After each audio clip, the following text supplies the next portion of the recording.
चुनावी जनसभा में इकट्ठा हुए बीएसपी के सभी छोटे बड़े पदाधिकारियों एवं कार्यकर्तागण, आज आप लोग उत्तर प्रदेश में विधानसभा के लिए हो रहे आम चुनाव में कोरोना नियमों का पालन करते हुए अपनी पार्टी के उम्मीदवारों के समर्थन में मुझे सुनने के लिए यहाँ इकट्ठा हुए हैं, तो उसके लिए मैं आप सभी लोगों का हार्दिक दिल से आभार प्रकट करती हूँ। और अब मैं सबसे पहले अपनी पार्टी के संबंध में ये कहना जरूरी समझती हूँ कि हमारी पार्टी ये चुनाव उत्तर प्रदेश, तो उसके लिए मैं आप सभी लोगों का हार्दिक दिल से आभार प्रकट करती हूँ। और अब मैं सबसे पहले अपनी पार्टी के संबंध में ये कहना जरूरी समझती हूँ कि हमारी पार्टी ये चुनाव उत्तर प्रदेश की लगभग सभी विधानसभा की सीटों पर अकेले अपने बलबूते पर ही पूरी तैयारी व दमदारी के साथ यहाँ सन 2007 की तरह फिर से अपनी पार्टी की पूर्ण बहुमत की सरकार बनाने के लिए लड़ रही है, ताकि आपको वर्तमान में भाजपा के चल रहे जातिवादी, संकीर्ण, अहंकारी व तानाशाही वाले शासन से मुक्ति मिल सके। इसके साथ ही हमारी पार्टी ने पूर्व की तरह इस चुनाव में भी बीएसपी से जुड़ने की तादाद को ध्यान में रखकर फिर उसी अनुपात में ही यहाँ सर्व समाज के लोगों को टिकट भी दिए हैं। और अभी चुनाव में आप लोगों को अपना वोट कांग्रेस, बीजेपी, सपा व अन्य विरोधी पार्टियों को न देकर केवल अपनी एकमात्र हितैषी पार्टी बीएसपी को ही देना क्यों जरूरी है, इसे आप लोगों को समझना होगा। हालांकि इस संदर्भ में आप लोगों को ये मालूम है कि आज़ादी के बाद शुरू में काफी लंबे समय तक केंद्र व उत्तर प्रदेश सहित देश के अधिकांश राज्यों में भी कांग्रेस पार्टी की ही अकेले यहाँ सरकारें रही हैं, किंतु इनकी गलत नीतियों व गलत कार्य प्रणाली की वजह से ही अब ये पार्टी केंद्र के साथ साथ बहुत पहले ही उत्तर प्रदेश की सत्ता से भी बाहर हो गई है। इसके साथ ही ये पार्टी जबरदस्त जातिवादी होने के कारण शुरू से ही हर मामले में यहाँ दलित, आदिवासी व अन्य पिछड़ा वर्ग विरोधी पार्टी भी रही है और अभी भी है, जिस कारण केंद्र में रही इस कांग्रेस पार्टी की सरकार ने इन वर्गों के मसीहा व भारतीय संविधान के मूल निर्माता परम पूज्य बाबा साहब डॉक्टर भीमराव अंबेडकर को भारत रत्न की उपाधि से भी सम्मानित नहीं किया था, जिसके लिए वो हर प्रकार से पात्र भी थे। इतना ही नहीं बल्कि इनके मूवमेंट को आगे बढ़ाने के लिए अपनी पूरी जिंदगी समर्पित करने वाले मान्यवर श्री कांशीराम जी के देहांत होने पर भी केंद्र में उस समय इसी कांग्रेस पार्टी की रही सरकार ने उनके सम्मान में एक दिन के लिए भी राष्ट्रीय शोक घोषित नहीं किया था, तथा ना ही इस पार्टी की रही सरकार ने पिछड़े वर्ग की आरक्षण संबंधी मंडल कमीशन की रिपोर्ट को भी लागू किया था, जिसे फिर बीएसपी ने अपने कड़े संघर्ष व अथक प्रयासों से केंद्र में रही श्री बीपी सिंह की सरकार से ही लागू करवाया था। साथ ही इसी सरकार में ही बाबा साहब डॉक्टर भीमराव अंबेडकर को भी भारत रत्न की उपाधि से सम्मानित किया गया था, जो इनके अपार अनुयायियों की वर्षों से ये दिली चाहत भी थी। लेकिन अब केंद्र व अधिकांश राज्यों की भी सत्ता से बाहर होने के बाद यही कांग्रेस पार्टी खासकर दलितों, आदिवासियों व अन्य पिछड़े वर्गों के वोटों की खातिर आए दिन किस्म किस्म की नाटकबाजी करती रहती है। जबकि इन वर्गों के मामले में इस पार्टी की सच्चाई तो ये है कि कांग्रेस पार्टी जब सत्ता में होती है और इनके अच्छे दिन होते हैं तो तब इस पार्टी को इन वर्गों का विकास व उत्थान आदि याद नहीं आता है, तथा न ही इनको महिलाओं की भी भागीदारी याद आती है। इतना ही नहीं बल्कि इस पार्टी के बाद खासकर यहाँ सपा व बीजेपी आदि की बनी सरकार में भी यूपी की जनता हर मामले में व हर स्तर पर काफी ज्यादा दुखी रही है। सपा की सरकार में तो अधिकांश यहाँ गुंडों, बदमाशों, माफियाओं व अराजक तत्वों एवं सरेआम लूट खसोट करने वालों का ही राज रहा है, जिसकी खास वजह से ही इस सरकार में आए दिन यहाँ जाति व धर्म के नाम पर तनाव व दंगे आदि ही होते रहे हैं। इस मामले में पश्चिमी यूपी का मुजफ्फरनगर कांड इसका खास उदाहरण है। प्रदेश में विकास के कार्य भी ज्यादातर यहाँ एक विशेष क्षेत्र व एक विशेष समुदाय के लोगों तक ही सीमित होकर रह गए हैं। और इतना ही नहीं, सपा की सरकार के चलते दलित व अति पिछड़े वर्गों के लोगों के साथ तो हर स्तर पर सोतेला रवैया अपनाया गया है। आप लोगों को ये मालूम है कि जब सपा पावर में आई तो सपा सरकार ने एक काम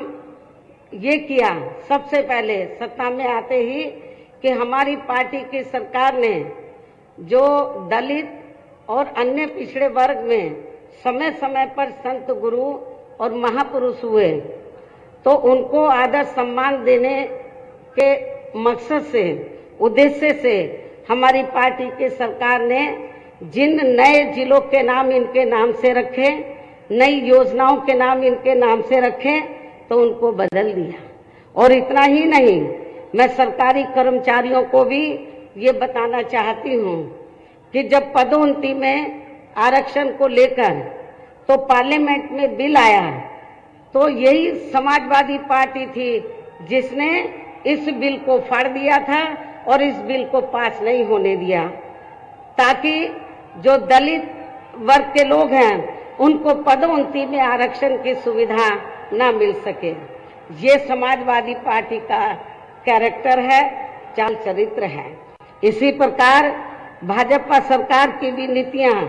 व कार्यशैली अधिकांश यहाँ जातिवादी, पूंजीवादी एवं आरएसएस के संकीर्ण एजेंडे को ही लागू करने पर टिकी रही हैं, जिससे प्रभावित एवं शिकार हुए लोगों का इस सरकार में सही से विकास व उत्थान आदि नहीं हो सका है। साथ ही इनका हर स्तर पर काफी ज्यादा उत्पीड़न भी किया गया है। धर्म के नाम पर हमेशा यहाँ तनाव व नफरत आदि का वातावरण ही बना रहा है, ये किसी से छिपा नहीं है। प्रदेश में हर प्रकार के अपराध भी काफी ज्यादा बढ़े हैं। खासकर दलित व महिलाएं भी इस सरकार में कतई भी सुरक्षित नहीं रही हैं, लेकिन मीडिया में इनके आंकड़ों को ज्यादातर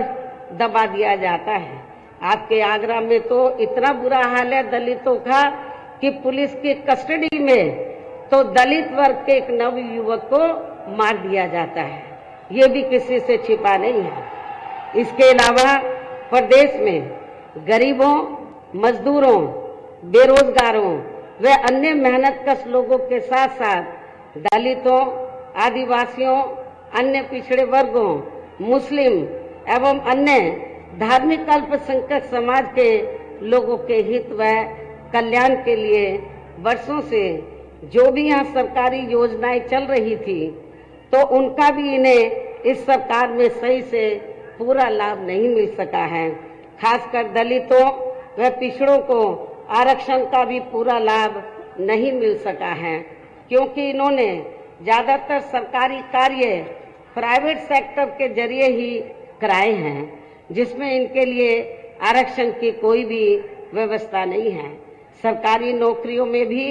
इनका आरक्षण का कोटा भाजपा सरकार में भी पूरा नहीं किया गया है। मुस्लिम व अन्य धार्मिक अल्पसंख्यक समाज के लोगों के साथ तो बीजेपी की सरकार में अधिकांश इन्होंने पक्षपात वाला रवैया ही अपनाया है। इतना ही नहीं, बल्कि इस बार बीजेपी की सरकार में अपर कास्ट समाज में से विशेषकर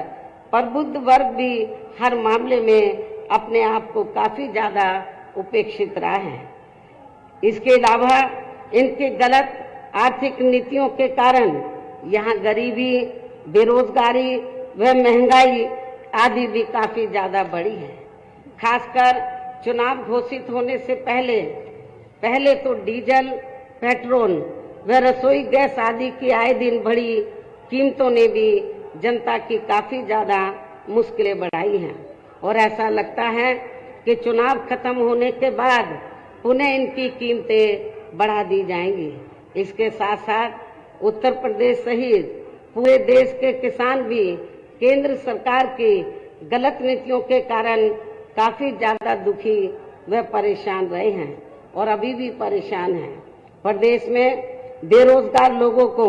रोजगार नहीं मिलने के कारण ही ज्यादातर इनको पलायन भी करना पड़ा है। आप लोगों को ये मालूम है, आजादी के बाद कांग्रेस पार्टी लंबे अरसे तक यहाँ सत्ता में रही, लेकिन यहाँ रोटी रोजी के साधन नहीं मिलने के कारण बड़े पैमाने पर इनका पलायन हुआ। ये लोग पलायन करके चले गए, और इसके साथ ही जब बीजेपी पावर में आई तो आप लोगों को मालूम है कि ये सिलसिला जारी रहा, और कोरोना काल में जो लोग बाहर के राज्यों से वापस आ गए, जब उनको रोटी रोजी के साधन नहीं मिले तो उन्हें पुनः पलायन करना पड़ा। मुजफ्फरनगर में भी बड़े पैमाने पर सपा सरकार में लोगों को पलायन करना पड़ा। तो ये तीनों पार्टियों की जो सरकारें हैं, चाहे कांग्रेस सत्ता में रही हो, चाहे समाजवादी पार्टी, चाहे बीजेपी, इन सभी पार्टियों की सरकारों में किसी न किसी कारणवश जो दुखी पीड़ित लोग हैं, खासकर बेरोजगार लोग हैं, उनको पलायन करना पड़ा है। इस प्रकार से इन सभी विरोधी पार्टियों की रही सरकारों में शुरू से ही यहाँ यूपी की जनता काफी ज्यादा दुखी व परेशान रही है। खासकर कोरोना महामारी के दौरान तो इन सभी की हालत और भी ज्यादा खराब हो गई है। ऐसे में इन सभी विरोधी पार्टियों की रही सरकारों से निजात पाने के लिए अब इस चुनाव में यहाँ प्रदेश की जनता को अपनी एकमात्र हितैषी पार्टी बहुजन समाज पार्टी की ही सरकार बनाना बहुत जरूरी है, जिसने अपने चारों रहे शासनकाल के दौरान बिना पक्षपात व भेदभाव आदि के यहाँ कमजोर एवं उपेक्षित वर्गों के लोगों के साथ साथ सर्व समाज में से गरीबों, मजदूरों, बेरोजगारों, किसानों, व्यापारियों, कर्मचारियों, वकीलों एवं अन्य मेहनतकश लोगों के साथ ही युवाओं, छात्रों, महिलाओं व बुजुर्गों आदि के भी विकास एवं उत्थान के लिए अनेकों ऐतिहासिक एवं महत्वपूर्ण कार्य किए हैं। इसके अलावा बीएसपी की रही सरकार में दलित एवं अन्य पिछड़े वर्गों में जन्मे अपने महान संतों, गुरुओं व महापुरुषों आदि को भी विभिन्न रूपों में पूरा पूरा आदर सम्मान दिया गया है, जिनकी यहाँ सभी विरोधी पार्टियों की रही सरकारों में काफी ज्यादा उपेक्षा की गई है। इसके साथ साथ बीएसपी की सरकार में पूर्व की तरह ही यहाँ सभी वर्गों, धर्मों व विभिन्न क्षेत्रों में लगे लोगों के हितों में भी फिर से ऐतिहासिक कार्य किए जाएंगे। प्रदेश में विशेषकर गरीबी व बेरोजगारी आदि को दूर करने के लिए जरूरी कदम उठाए जाएंगे और ये हमारी सरकार का इस बार भी मुख्य एजेंडा होगा। साथ ही किसी भी मामले में किसानों को भी निराश नहीं होने दिया जाएगा। इसके अलावा आपके इस क्षेत्र के जो भी आपके आगरा मंडल में तो सभी जिलों में जो भी स्थानीय समस्याएं होंगी तो उन्हें भी जरूर दूर किया जाएगा। वैसे आप लोगों को मालूम है कि आगरा और फिरोजाबाद में तो जो यहाँ स्थानीय कारोबार चल रहे हैं, इनकी कुछ समस्याएं हैं तो उनको भी दूर किया जाएगा। ये भी मैं आप लोगों को विश्वास दिलाना चाहती हूँ। साथ ही केंद्र व यूपी सरकार के भी विवादित, इसके साथ ही केंद्र व यूपी सरकार के भी विवादित नियमों व कानूनों को यहाँ जल्दी से लागू नहीं होने दिया जाएगा। इतना ही नहीं बल्कि बीएसपी की रही सरकार में जिन महान संतों, गुरुओं एवं महापुरुषों आदि के आदर सम्मान में व उनके नाम पर जनहित की जो अनेकों योजनाएं शुरू की गई थी, साथ ही नए जिलों के नाम भी रखे गए थे, तो उन्हें अधिकांश, जैसा कि मैंने आप लोगों को बताया कि उन्हें अधिकांश सपा सरकार द्वारा बदल दिया गया है, जिससे उनके प्रति इनकी हीन व जातिवादी मानसिकता भी साफ झलकती है तथा जिन्हें फिर बीएसपी की सरकार बनने पर जरूर बहाल कर दिया जाएगा। इसके साथ साथ बीएसपी की रही सरकार में सर्व समाज के व विभिन्न क्षेत्रों में लगे लोगों के हितों में जो अनेकों महत्वपूर्ण व ऐतिहासिक फैसले लिए गए थे, जिन्हें सत्ता परिवर्तन होने पर बाद में सपा व बीजेपी की सरकार ने ज्यादातर दरकिनार कर दिया है, तो उन्हें भी फिर से शुरू किया जाएगा। इसके साथ ही बीएसपी की सरकार बनने पर यहाँ बीजेपी व सपा आदि के शासनकाल की तरह कानून व्यवस्था को किसी भी कीमत पर खराब व लचर नहीं होने दिया जाएगा और हर स्तर पर कानून द्वारा कानून का राज कायम किया जाएगा। जाति व धर्म के नाम पर यहाँ लोगों का किसी भी प्रकार से शोषण व उत्पीड़न आदि नहीं होने दिया जाएगा। खासकर कानून व्यवस्था को बेहतरीन बनाने के लिए विशेष अभियान के तहत वह दलगत राजनीति से ऊपर उठकर यहाँ गुंडों, बदमाशों, माफियाओं व अन्य आपराधिक एवं अराजक तत्वों को भी जेल की सलाखों में ही भेजा जाएगा,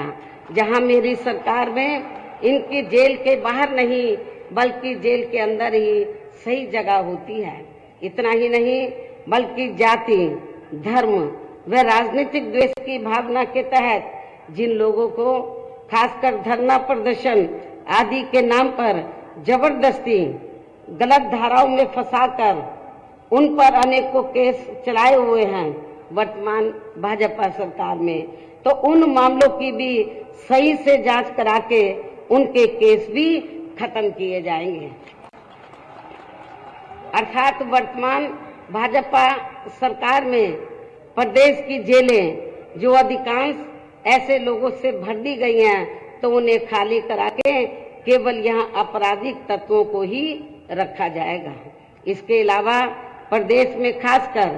शिक्षा के क्षेत्र में व अन्य और विभागों के भी कर्मचारी जो आए दिन अपनी मांगों को लेकर धरना प्रदर्शन एवं हड़ताल आदि करते रहते हैं, तो उन सभी मामलों को निपटाने के लिए एक आयोग का गठन किया जाएगा और उनकी सही मांगों को मान लिया जाएगा। इसके साथ ही यहाँ मैं ये भी कहना चाहती हूँ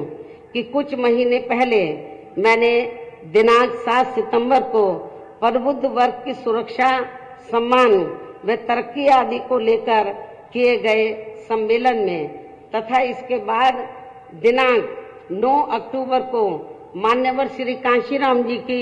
पुण्यतिथि के मौके पर भी मैंने सर्वजन हिताय व सर्वजन सुखाय को लेकर जो भी कार्य करने के लिए कहा है तो उन पर भी जरूर अमल किया जाएगा। लेकिन ये सभी कार्य करने के लिए इस चुनाव में यहाँ बीएसपी की सरकार बनाना बहुत जरूरी है, जिसके लिए पार्टी के लोगों को वोट पड़ने तक यहाँ सभी विरोधी पार्टियों के साम दाम दंड भेद आदि हथकंडों से भी जरूर सावधान रहना है। और इस मामले में विरोधी पार्टियां चुनाव होने से कुछ समय पहले या चुनाव के दौरान भी खासकर अपने अपने पक्ष में हवा बनाने के लिए मीडिया व ओपिनियन पोल एवं सर्वे आदि का जो बड़े पैमाने पर गलत इस्तेमाल करती हैं, तो उससे आप लोगों को बिल्कुल भी गुमराह नहीं होना है। ये बात मैं आपको बार बार कहती रही हूँ और आज फिर दोहराना चाहती हूँ। इतना ही नहीं बल्कि इस बार कुछ जातिवादी मीडिया ने इस चुनाव में हमारी पार्टी के लोगों का मनोबल गिराने में भी ये कहकर कोई कसर नहीं छोड़ी है कि इनकी नेता कहीं नजर नहीं आ रही है। ये आए दिन मीडिया में इसको न्यूज़ को फ्लैश करते रहे, जबकि इस मामले में हकीकत तो ये है कि देश में शुरू में फैले कोरोना का प्रकोप थोड़ा कम होते ही मैं दिल्ली से लखनऊ आ गई थी और पिछले लगभग 1 साल से मैं लखनऊ में ही रहकर अपनी पार्टी को मजबूत बनाने के कार्य में लग गई थी। इसके साथ ही इस कार्य में यहाँ ज्यादा ध्यान देने की वजह से मैंने पिछले 1 वर्ष से बाकी राज्यों का भी कार्य लखनऊ से ही देखा है और 1 वर्ष में केवल मैं 2 दिन के लिए दिल्ली गई थी। 1 वर्ष में केवल मैं 2 दिन के लिए दिल्ली गई थी जब मेरी मदर की मृत्यु हो गई थी और इस 1 वर्ष के दौरान मैंने यहाँ पार्टी को फिर से पोलिंग बूथ स्तर तक कैडर के आधार पर यहाँ सही से खड़ा किया है। आप लोगों को मालूम है कि पहले जो कमेटियां बनी थी तो ज्यादातर फर्जी थी। केवल हमारे लोग बता देते थे, नीचे के स्तर के पदाधिकारियों को खुद जाकर कमेटी नहीं बनाते थे। इस बार मैंने सख्त निर्देश दिए कि कमेटी सही होनी चाहिए और जो बड़े बड़े पदाधिकारी हैं वो भी जाकर कमेटी बनाएंगे, ये भी मैंने कहा। तो इस एक कहने का तात्पर्य यह है कि इस 1 वर्ष के दौरान मैंने यहाँ पार्टी को फिर से पोलिंग बूथ स्तर तक कैडर के आधार पर यहाँ सही से खड़ा किया है तथा सर्व समाज के काफी नए लोगों को भी तैयार किया है। इसके साथ ही पोलिंग बूथों की कमेटियों के बनने के बाद फिर मैंने अपने ज्यादातर निवास स्थान पर ही उनकी समीक्षा बैठकें भी की है और ये कार्य खत्म होने के बाद फिर मैंने इस बार उम्मीदवारों का चयन करने के मामले में भी विशेष ध्यान दिया है, क्योंकि इस मामले में पिछले चुनाव में हमारी पार्टी के कुछ वरिष्ठ नेताओं ने जो अधिकांश अब दूसरी पार्टियों में चले गए हैं, उन्होंने काफी विश्वासघात किया है। पिछले बार चुनाव में उन्होंने काफी विश्वासघात किया, ना जातीय समीकरण का ध्यान रखा, बल्कि सुनने में तो ये आया कि दूसरी पार्टियों के उम्मीदवारों से साठगांठ करके हमारे नेताओं ने ज्यादातर डम्मी कैंडिडेट खड़े कर दिए, जिसकी वजह से पिछले विधानसभा चुनाव में हमारी पार्टी का अच्छा रिजल्ट नहीं आ सका। इस चीज का मैंने विशेष ध्यान दिया इस बात की तरफ और मैंने ये फैसला लिया कि इस बार मैं ये कार्य अपनी देखरेख में खुद करूंगी। 403 विधानसभा की सीटें हैं, एक एक सीट पर मैं उम्मीदवार से खुद मिली हूँ, अपने रेजिडेंस पर उनका पूरा परिचय लिया, तो तब मैंने उनका टिकट फाइनल किया है, ताकि पिछले चुनाव की तरह हमारे साथ कोई धोखा ना हो जाए। और इसके बाद जैसे ही मैं इस कार्य से कल मैं फ्री हुई इस कार्य से, तो आज मैं अपनी पार्टी के उम्मीदवारों को जिताने की अपील करने के लिए यूपी की दलितों की खास राजधानी आगरा में आप लोगों के बीच में आ गई हूँ।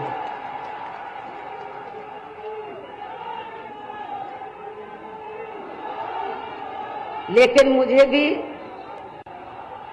मुझे भी पूरे यूपी में अपने खासकर दलित वर्ग के लोगों पर ये नाज है कि वे मीडिया के इस दुष्प्रचार पर कि इनके नेता कहाँ हैं, उससे कतई भी गुमराह नहीं हुए और अपने कार्य में पूरे जी जान से डटे रहे, जिसके कारण इस दौरान बाकी जातियों के लोग भी बीएसपी में बड़े पैमाने पर जुड़े हैं। जब वीकर सेक्शन के लोग, दलित वर्ग के लोग बड़े पैमाने पर कैडर के आधार पर जुड़े, जिसकी तरफ मैंने विशेष ध्यान दिया, तो फिर जो बाकी जातियां हैं वो भी बड़े पैमाने पर बीएसपी में जुड़ी हैं। और अब इस बार चुनाव में फिर से मैं मीडिया बंधुओं को ये बताना चाहती हूँ, जो ये गलत खबर दिखाते रहे कि बहन जी किधर है, बहन जी इसी काम में लगी थी। इनको मैं बताना चाहती हूँ चुनाव की तैयारी में लगी हुई थी। और अब मैं मीडिया बंधुओं को ये बताना चाहती हूँ कि अब इस बार चुनाव में फिर से सन 2007 की तरह बीएसपी का चौंकाने वाला रिजल्ट आएगा। ये भी मैं मीडिया बंधुओं को बताना चाहती हूँ। आप लोगों को याद होगा कि जब सन 2007 में विधानसभा का आम चुनाव हुआ था, तो उस दौरान मीडिया इस बार के चुनाव की तरह बीएसपी को कहीं आंकता नहीं था। और बीएसपी के बारे में क्या बोलता था, इनका ओपिनियन पोल, सर्वे आदि क्या बोलता था कि बीएसपी तीसरे नंबर पर रहेगी। जब रिजल्ट आया तो बीएसपी नंबर 1 पर आई और एब्सोल्यूट मेजॉरिटी की सरकार बनी। और मुझे तो लग रहा है ऐसा इस बार भी होने वाला है। मीडिया का ओपिनियन पोल, सर्वे आदि धरा का धरा रह जाएगा। इसके साथ ही मैं आप लोगों को ये भी कहना चाहती हूँ कि आप लोगों को पूर्व की तरह इस चुनाव में भी विरोधी पार्टियों ने विभिन्न रूपों में जो अपने हवाई व प्रलोभन भरे